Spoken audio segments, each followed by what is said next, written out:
Hi Federica, thank you so much, first of all, for taking some time and joining with us to share your wisdom and your experiences working with many organizations at different positions, right from interns to the management level and the C-suite positions. So, I'd like to ask you to please introduce yourself to our audience and our community at PurnaFinX. Thank you, Purna. Well, it's definitely a great pleasure, to be speaking to you. We've met recently, but I think you're doing a great job with, your ambition to communicate with your group of peers and obviously, your community. That's really something great. So thank you for the opportunity of speaking with you. How to introduce myself? I've been a maritime professional for almost 15 years now under many different, let's say, subsectors. So I've been working for 10 years in the commercial side as a shipbroker, following which I had more experience as of 2020 within the maritime technology aspect of the industry. All great, but not to go too much into detail in the boring, Yeah. nitty-gritties of what I did. I think, it's kind of a CV style narration that nobody wants to hear. Yes. But let's say that I had my fair share experience in Yes, shipping. Frederica. I'm pretty sure that in the process, while we are going through in this podcast, we'll get to know much more. So, Frederica, I know that you did some internships in the very beginning days of your career, right? So Definitely. you're also there.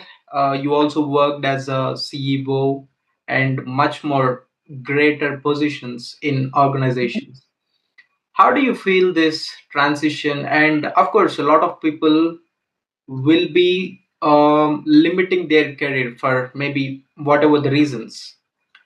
They will not just move from the internship level to the C-suite positions, right? Mhm. What do you think that major drawback that may cause that struggle or something issues? Like, yeah, please go ahead, Frederica. If I understand well the question, how do people go from, an internship level to something higher? And I mean, the best ambition would be obviously the C-suite of a company. That's definitely the case. I mean, it was a massive honor for me in the past 5 years to be involved, from a strategic decision-making standpoint of the companies I worked for. Um, well, it's definitely not overnight. Let's put it like this. So, my particular story, maybe somebody's interested in, just to give an example of how it can be, maybe that's the best way to answer this not easy question. But, my first work experience was as an intern, as in a non paid kind of job, sitting at a desk of a broker shop. I literally just, knocked on a few doors. I was living in Geneva back in the days, and there were definitely, ample selection of shipbrokers geographically located around me. So I just knocked on a few doors. One of them gave me the opportunity to just sit, next to a senior person and just look at what he did and try to understand, how the work was being done. And yeah, that's what I did for 2, 3 months until that understanding led me to potentially opening a deal opportunity for the senior broker. And they saw something in me, perhaps. I'm always thankful, of the opportunity they gave me, because they signed a full-time contract with me after those 3 months of what we can call, internship, or whether it's an internship or, some time spent on the desk. Obviously, it doesn't matter, but, we define it with labels today, but back in the day, it was just, sit next to somebody older than you. So that's how it started. And eventually, I think, what led me to where I am today is just like the one thing that I always feel I have for what I do is passion. Like, I always try to put 100% of myself in every small task. I'm very detail oriented. I think that's one of the biggest key of my, if we want to call it success, but it's simply, just continuing being oriented towards all the small details, day by day, hour by hour, trying to really, give my best at what I was doing. And sometimes it gets recognized, sometimes not. So obviously, it's not an easy flow. You have to always push for that recognition. But that's obviously normal in the world that we live in, and that's another part of the answer is I work very hard, but definitely try to get the results in as materially as possible, so that you can grow. And yeah, just a bit of good luck as well sometimes, and that's how I guess the transition was made over the years. I mean, a long story short, obviously not to go into all the details of every single passage from a work perspective, but I did find myself, aiming as well for bigger responsibilities, and I felt confident that I could take those bigger responsibilities as well. So another part of the answer is, try to have as much confidence as possible in your potential and your capabilities, and people will believe in you. Yeah. So yeah, that's So, a bit of the rounded up answer. yes, Federica, you said that very greatly. But Federica, I know that you studied something around business in the early stages of your education, and then you suddenly Mhm. made a transition in your masters to the maritime related educational courses, correct? Mhm. So, Yeah, I mean, it wasn't that sudden because, we passed from a bachelor degree to a master's degree. So that's a normal moment in life in which you choose like a specialization of some yes, kind. yes, So yes, yes. yeah. I mean, there's a chance for you to go around the businesses related masters course as well, right? You can do something around supply chain, maybe example. Yeah, I mean, But why given did given you the title, choose? you mean, or Yeah, why did you choose something related to maritime in your masters? I see. Well, good question. This is, something which, when we meet in the shipping community, everybody kind of asks each other, how did you get into it?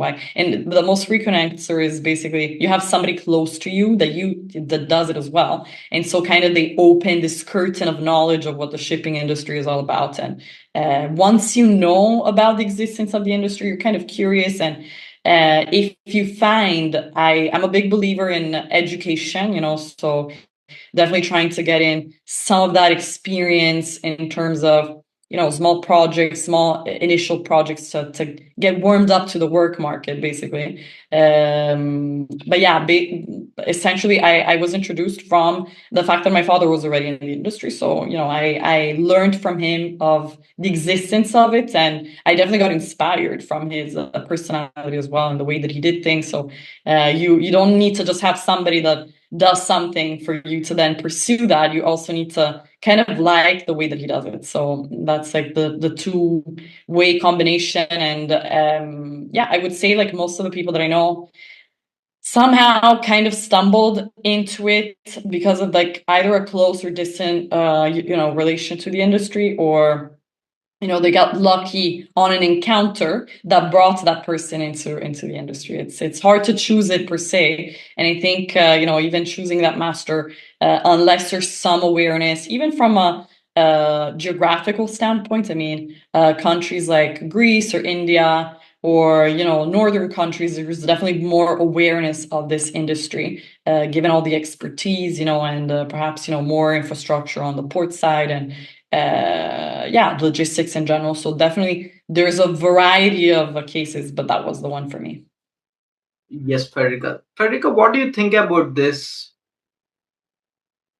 Getting into a business that has been with our family inherently is a safe game.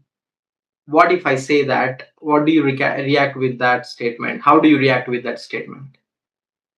It is not that safe of a game. Depends. It depends, right?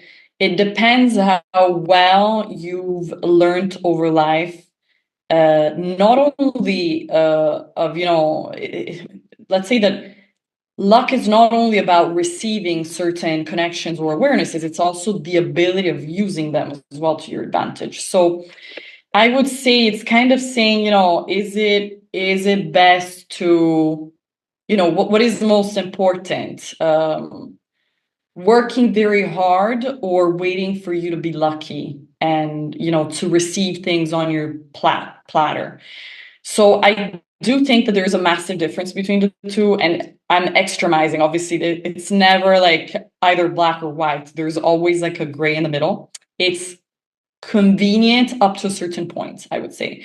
If you don't put hard work in life, that is kind of like mandatory. If you don't show for yourself what you're able to do, you create your own character, your own independence, you'll never be able, perhaps, or very unlikely be able to really result into something, to elevate yourself versus other characters, versus other individuals. So I do think that, effort, if you decide to put in efforts in life, it always produces results in all circumstances of life, whether you have the ability to have a backup plan or, backup um sustenance. I would say that's a different thing. I actually admire, because I speak to a lot of people, and, I meet a lot of personalities, as everybody, especially ones that have been very lucky in life.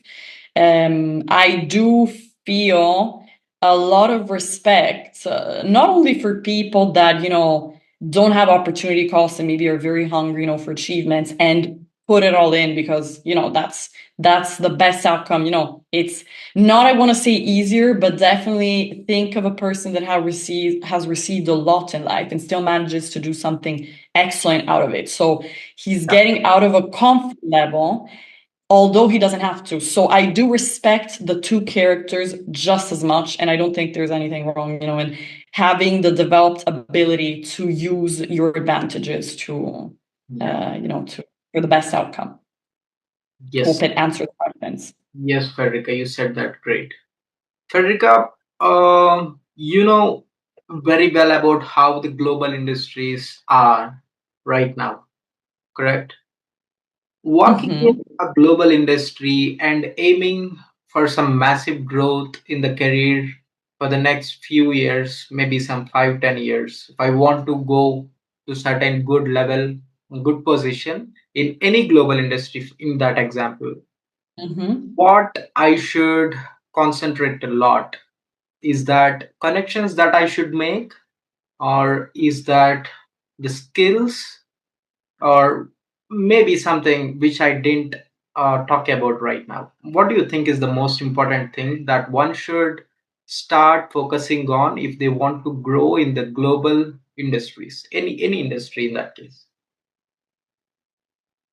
Well, first of all, when you mention global, it does make me think you're referring probably to, moving around and being abroad and having the opportunity to not necessarily, kind of work in the industry in which you're raised, which is, something quite interesting, because I do think that there's an evolution, to what global means. I don't think people need to move around that much anymore, because of all the technology. And this is one part of the answer: is technology is one of the biggest catalysts of our generation. It's going to take over. It is taking over. It has taken over. It will take over even further. Kind of all aspects of life, personal, professional, social. So we're seeing a lot of that from many points of view. But what is helping with that is global is not defined anymore by geography. I mean, you don't have to be sitting necessarily in the office of a big company in order to be accessing certain value added. There's a lot of positions that are remote, etc. So this is just to define the globality, of, as you call it, this global industries. So I would say that's one thing to take into advantage. Another point that I want to say is that, refer to this, moving abroad. I don't think necessarily, we've been instructed to think of it like, you need to be in Europe or the USA for opportunities to be kind of happening to you. I don't think that's the case. I mean, in the world that we're living in, which is extremely uncertain, there's very little clarity from all points of view, especially, for young people wanting to make it big. But the world is, not defined in the conservative way anymore. I don't think that necessarily the mature parts of the world are giving the most opportunities. I think it's actually, people should be redefining a bit, what growth means, and maybe it's part of, an emerging economy. It's part of a world. I mean, we're talking of like, for the shipping industry, which I can give some examples of, infrastructure, digital transformation, all of it. It's not parts anymore as rapidly growing in continents like Europe and the Americas, but or the North America. But definitely there's more opportunities, maybe in which countries and economies are growing. So that's another thing to evaluate. How to place yourself geographically. You don't have to be necessarily physically there, and probably not in the places you think you are. And this is not to say that obviously Europe isn't like important. It's actually it's hosting some of the major corporations in the world, but it's just to say that there is less significance to that than in the past. In terms of skill set, I mean, very hard question to answer, obviously, because we know that things are moving very quickly. So, and obviously, it's hard to have like a crystal ball. What's going to happen, in the next decade? What should people, focus on? What should we study, in terms of skill set? I mean, I think it's, first of all, the awareness that the traditional path is changing quickly. And probably the first thing that comes to mind is the ability to um, have some kind of multidisciplinary skill set. So perhaps in choosing, and again, this goes back to the fact that I believe in education. When you choose your education, try to choose a course that perhaps provides you, not just the technical pure skill, perhaps something which can give you an example is like, again, I can do with shipping. Instead of focusing only on technical expertise related to, a C position, perhaps you want to be able to understand also the softer part and, data analysis and what can give you the most Yeah. kind of like broad array of skill sets, because technology is getting faster, but also our minds are getting faster, and I do think we're able to try and be multifaceted, especially when younger. So I would say, as an answer, multidisciplinary skills. Definitely to focus on a very strong mindset. I mean, we need to be ready for the challenge. A lot of young people say yes, because we want to work hard in this, but maybe they don't really know what it looks like also, because there's so many distractions and there's so many different things that catch attention, which maybe are not definable as hard work. But I do think the mindset has to be there still. That's the only thing that I think is still valuable out of the traditional path. So definitely, like, the Right. mindset and being very open. This is another thing that just came to mind, like to enter an industry through also like a bit of adjacent roles, because I don't think there's a clear path, a traditional path into industries anymore. Yeah. So for example, if you want to enter shipping, you don't have to enter through something which is perhaps application and this and that, but maybe through trying to understand which connections you have that could introduce you, or trying to speak to people, create your own network, or understand more of the technology side if that's what you study, so that maybe you can enter through that, or maybe through a startup. I mean, there's a variety of ways to kind of have in mind it all, and yeah, Yes. Yes, Federica. Thank you so much. of course. Federica, I was thinking that what is the AI could do to the shipping industry. If we take the actual technology industry, technical things around any service, for example, creating websites, these all things. Uh, for that people who are working around their services, they don't have that great work right now due to the AI. I want to Mm. understand, is there anything around the maritime or the shipping industry where you are in right now that AI is dominating any part of that industry? Or is there anything as such that AI could impact significantly in the coming years in your industry? Yeah. It's a good question, but again, having the crystal ball is impossible. So technology is taking over in general. AI is part of it, massive part of it, and the shipping is not immune. I mean, obviously, there's all sorts of new abilities for both humans and companies and assets. Um, I mean, in the case of shipping, I mean, we can definitely see a lot of automation. There's efforts, to try to automate as much as possible processes and the ships themselves. AI is contributing to that, potential, to that possibility. Lots of real-time analytics, the collection of data, the storage of data, how to process the data, how to feedback loop it back into, the initial processes. So there's a bunch of things that are happening as any other industry. What are the consequences? I mean, we're seeing it kind of day by day. I don't think there's a sudden alteration of the workforce, if that's, kind of like the interesting question for you, which I do understand. It's not something which happens overnight. This definitely, takes a bit of time. It's taking less and less time, that is for sure. I mean, the way that technology impacts, any industry is growing faster. So we're seeing changes which used to happen, maybe the Industrial Revolution, 50 years now, they happen in 10 years, right? So things are getting at a faster pace. Do we have to be scared of it? I mean, there's definitely challenges as much as there are benefits. There's definitely challenges in how to operate and live through, the changes, especially when they happen very quickly.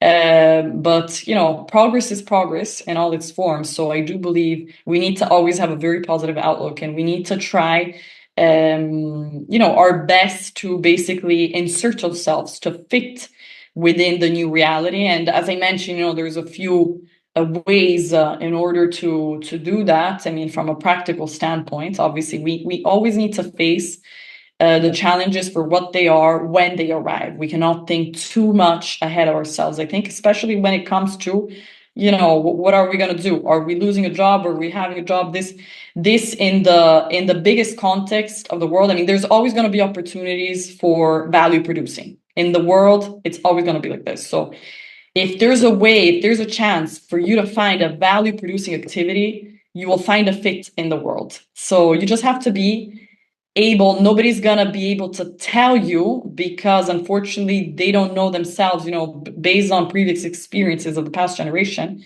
they probably don't know themselves. So you'll have to figure it out on your own, which is the harder part, right? And you'll have to do it quicker than normal, Got or it. what normal is intended as. But it doesn't mean that there is no more value producing activities. There are still. And to relate again to another, your previous question, because you mentioned, what should I concentrate on? I mean, I feel like I kind of want to give almost like a solution to this, although there is no one solution. But when you choose your education, for example, which is a normal path, if you're able to invest in yourself, or if you're not even able to invest in yourself, the real focus is, how can I gain the maximum tangible experience? How can I create value for companies, for the people around me? How can I do that in whichever form? And you just have to focus on one thing at a time without thinking too much of clarity, your path ahead in 10 years. What am I going to become? Like, you just choose your next step and choose it with determination, and choose something which is as a tangible experience as possible. Even the courses that provide, even as soon as choosing your bachelor, if there's a thing that can provide the most apprenticeship, the most, kind of like hands-on work, I would say that's something to, be prioritized these days. Yeah. Right, Federica. Federica, while you are working in the big positions like CISO positions, okay, Mhm. what task you felt a little difficult when compared to the other tasks? Is that while bringing some collaborations, or maybe something that I don't know, or maybe that I don't have an idea about? What was that one point that really you felt that it's tough, and later maybe, of course, you might have got that easy? What was that? You're this is a cheeky question, because I don't want to spill my secrets on my style of work. And no, but jokes aside, everything is hard, to be fair. In life, everything is hard.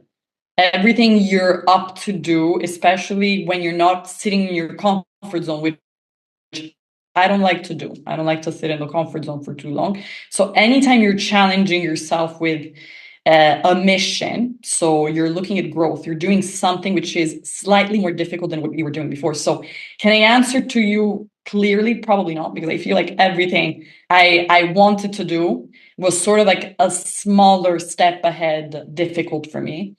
But I mean, all the better. I mean, I really enjoyed having the potential of growth itself. So those challenges, I didn't really feel like they were, heavy in any way. If I can think of one which is a bit more, a bit more coming as apparent to me, perhaps, something which I struggled at some points of my career, especially the C-suite. That's why you mentioned C-suite. I think it's important to relate to that.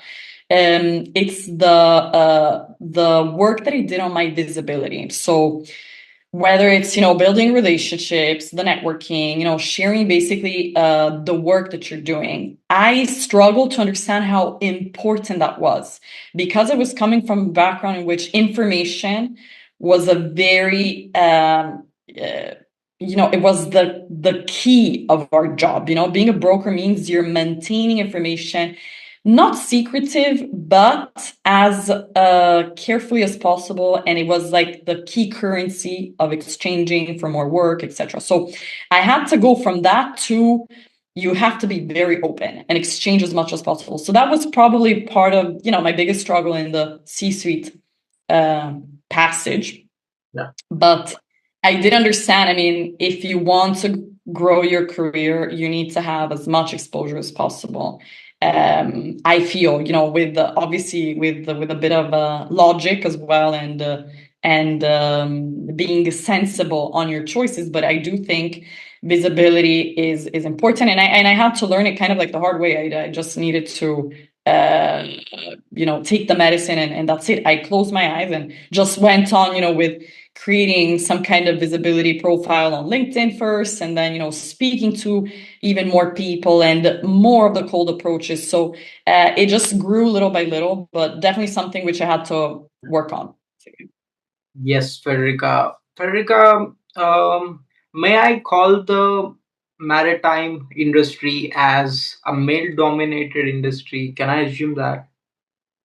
Maybe. Yes, yeah. I mean, Okay. most of the, first of all, money making and also fast-paced and challenging environments. Usually, that's where men like to get into, but that's actually, not fully true, because there's incredible industries in which there's a great mix of both. But Now, I think, it's kind of becoming a thing of the past as well, at Purna. yeah. There's Now my more and more women question. in every roles and every. Yeah. Now my question is, Federica, like, what is the one thing that woman should be aware of when she is actually entering into some male-dominated industries? What would you suggest for that? That's a good question. But I would reframe it a bit, because personally, I never really approached this topic Yeah. with the assumption that, I mean, because the way that you ask the question is kind of almost thinking, well, women have like deficiencies or shortcomings. So my perspective is that actually, and I always, like, when I speak to other women, my age, younger, obviously not older, like there's nothing that I can teach people, but, in general, I think people should really adopt, even men, is that, we're different, but the differences are the strengths themselves. So I think each of us, as an individual, but also, sex related characteristics are definitely what brings value, to a company, to a desk. So I personally, I never felt like a particular pressure of sitting, in this male dominated industry, because, I didn't see it as a boundary itself. I think, Of course. Yeah. you should not relate that feeling to being an obstacle, and it should not be pre-deciding what is possible for you to do in your future. So Correct. Correct. I Correct. started seeing, since earlier on, I'll give you just an example of, given the shipping background, and the shipbroking is essentially, especially when you're talking on the chartering side of things, so the spot market is very male dominated because people just like to interact with other men, or they feel more convenient in that relationship building and everything. But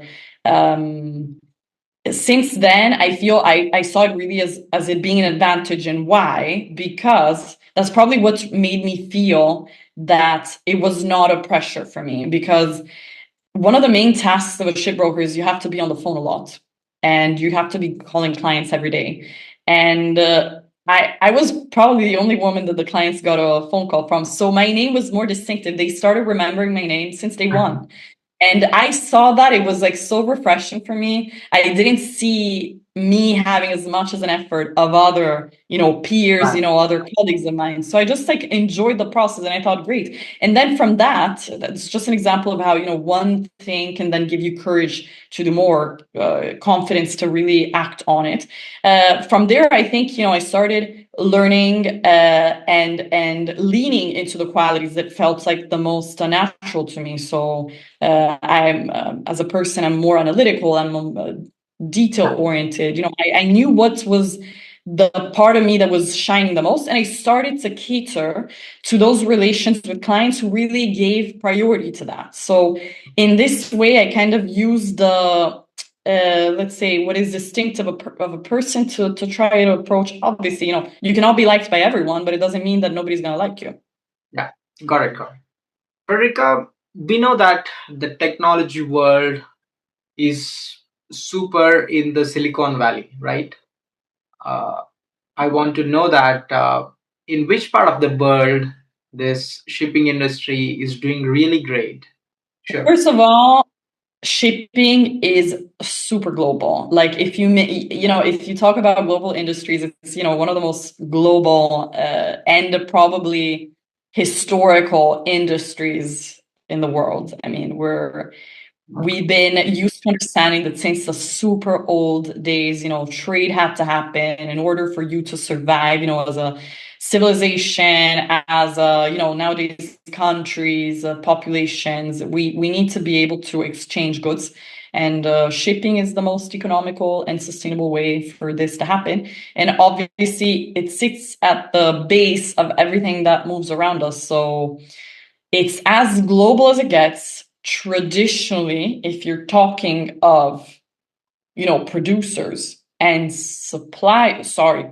producers in terms of the driving demand of the shipping service, that is usually distinct from the consumer demand of those shipping services. But shipping does sit in the middle. Usually, shipping has been predominantly developed in countries in which there was expertise of trade, or perhaps, located in areas, there's definitely more ship owners in geographical areas in which there's abundancy maybe of yards. But not necessarily. So there is expertise depending on a few different reasons. But if you need to recollect of the biggest countries, I mean, European standards would be, Greece, Norway, Denmark, to some degree. There's some other countries that have been, historically, Spain and Italy probably following up, but useless to make the list. I would say it's just really some evidence to it is every country that has the infrastructure to host a global and significantly asset heavy industry like shipping, then it has a big name on it as well. Yeah. Itself, I mean, India has traditions in shipping as well, and definitely a very big presence on the infrastructure side. Yeah. So thank you so much, Federica, that you shared a lot of your wisdom that you gained throughout the past few or many years. And I have the final question for you. You are one of the top inspiring businesswomen in the Monaco. I love Monaco. you know, so and you are one of the good businesswomen. You have a very great experience of being a part in the top management roles in different companies, right? So, if you Mm. were asked to give one suggestion, who wants to grow into that C suit level positions from a normal background, what would you tell them maybe in 30 seconds? Yeah. As I mentioned, so focus on studies which are multidisciplinary. Focus on studies or any opportunity which gives you experience. Don't be scared to invest on yourself. So just do things, take opportunities. Don't feel stuck. It's not about clarity. It's about, I would say, momentum. You just need to keep things going. It doesn't matter, obviously, in a strategic way, but it doesn't matter too much what you do tomorrow versus what you'll be doing in 5 years. It could be very different. So don't feel stuck. And be patient with yourself because, we're not, it's not about doing it all tomorrow. It's about a healthy growth, and it's not about competition. It's about yourself and what you would like to be versus your starting point. Yeah. So it's wonderful talking to you, Federica. Thank you so much Thank for you. your wisdom, sharing your wisdom and the experiences that you had in the past few years. I would love to connect with you again in some point of time in the future. Thank you so Definitely. much for your time, Federica. And good luck to you and your mission because it's great. So keep on it and try to speak to as many people as possible about these good principles. Thanks so much, Federica. I feel glad to have you in my network. With a pleasure. Thank you so much. Yeah.